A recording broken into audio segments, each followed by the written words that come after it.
resonate?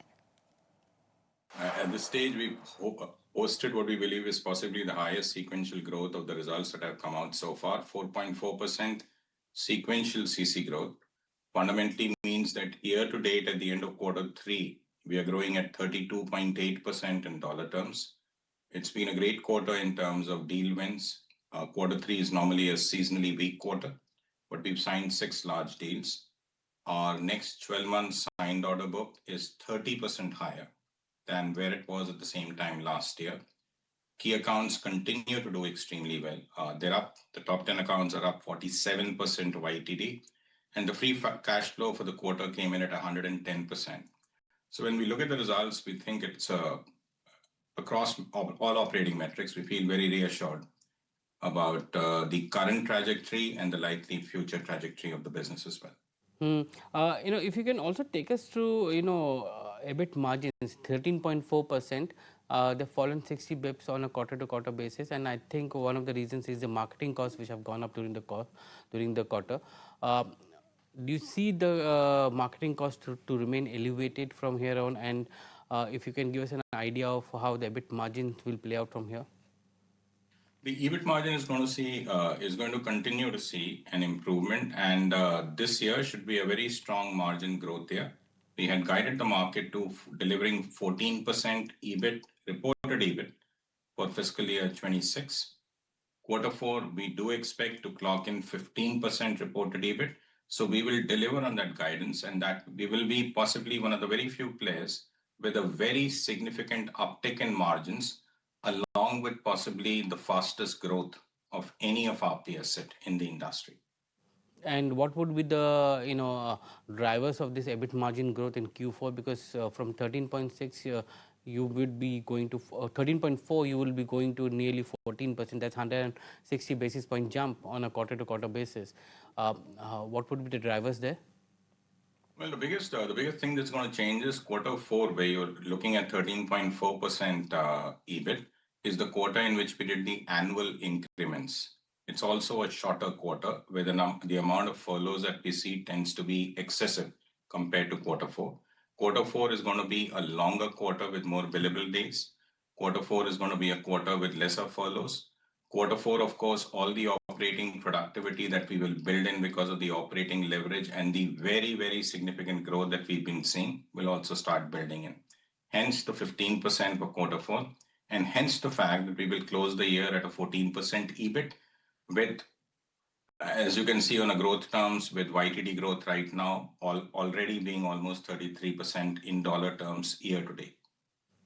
I just want to get a little more color on your order intake that has come in, $593 million, which includes 6 big deals actually. Can you give us a sense of where is these deals coming from, and what is the kind of demand situation there? We think the demand situation, the market has seen a fundamental turn since the advent of AI.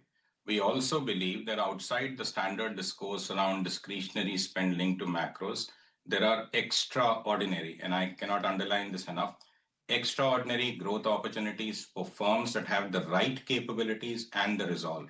If you look at our growth story, over the last 3 years, particularly over the last 2 years, with AI-led disruption getting established, it attests to this.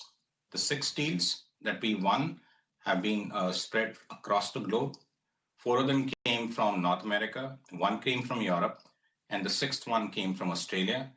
2 out of these 6 large deals was from the banking sector, 1 from insurance, 1 from travel, and 1 which was a very sweet win was healthcare from our perspective.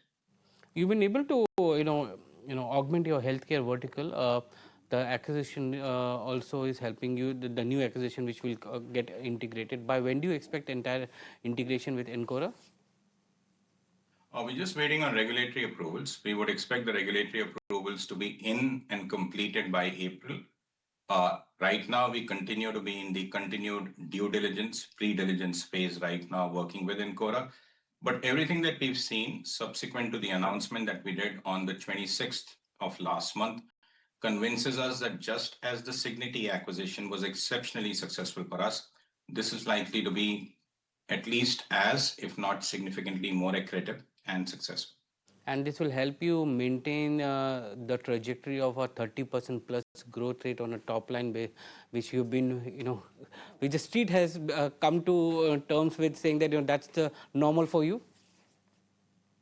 Well, we don't offer growth guidances, but we believe that with the Incora acquisition, with the synergies that we see, with the fact that we will build a $2 billion core business only focused on AI-led engineering, data, and cloud, growth not just for this year, which has already been good, not only for next year, which we think is going to be an exceptional growth year, even beyond is assured, given the fact that firms are looking for scaled players who have the digital native velocity and they have enterprise grade delivery maturity as well.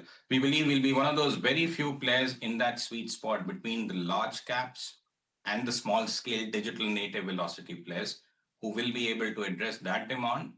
And hence the growth, the intent is to make sure that it stays where it is and if possible improves from the already very high numbers that we are at. You have also, provided some outlook on the next 12 months order that you need to complete $1.72 billion, and I assume that it does not include anything from Incora in it as a. So that number can also go up going forward, right? Well, it should go up very, very significantly after Incora comes in. Incora, in terms of size, is almost a third of what Coforge is. You're absolutely right. The numbers we're talking about are standalone Coforge only. It's $1.72 billion of signed order book for the next 12 months. It is already 30% higher than where this metric was 12 months back. And as you can see from our last 9-year record of straight growth, this metric has always had a very strong correlation with the kind of growth that we've delivered. Okay, so that's with regard to Coforge, but let's go across. We have Mr. Anuj Mathur, Managing Director